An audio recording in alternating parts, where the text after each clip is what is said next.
Last night, the government announced the federal budget, so MTA New South Wales has put together this short update on how it will impact the automotive industry. Overall, we are pleased with several of the government's announcements to fund the transition to electric vehicles and support small businesses. However, we are keeping a close eye on the details that will follow these announcements to ensure they are practical and will support us through the biggest transformation we've seen in our lifetime.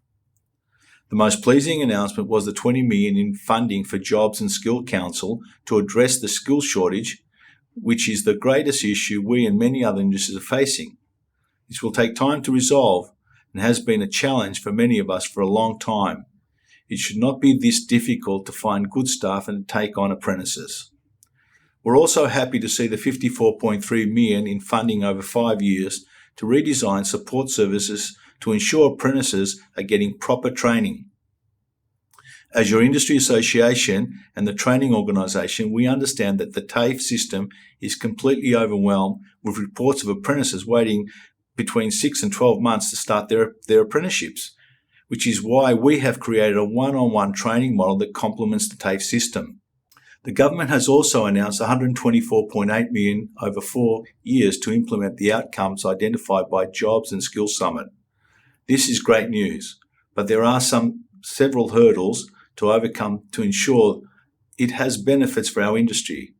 Currently, licensing rules prevent skilled migrants from working in New South Wales without partially having to redo their apprenticeships.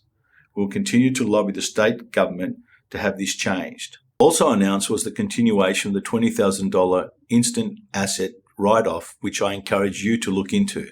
My team will provide you additional information so you can understand if you're eligible. Well, it wasn't all great news, and there are some areas that we are unhappy about.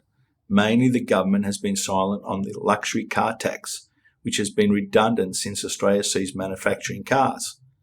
We believe it's a tax on tax and something that contradicts the government's targets for electric vehicle uptake. We're also unhappy that despite many positive conversations with federal and state MPs, we still don't have any assurance that funding will become available for electric vehicle safety training beyond first responders. Of course, we'll keep pushing this at all levels of government. It's not fair that we, the industry, should foot the bill. Overall, we're pleased that some of the recommendations in our pre-budget submissions were acknowledged by the government and included in the funding announcements. This demonstrates the influence your association has and the incredible work done by your advocacy team.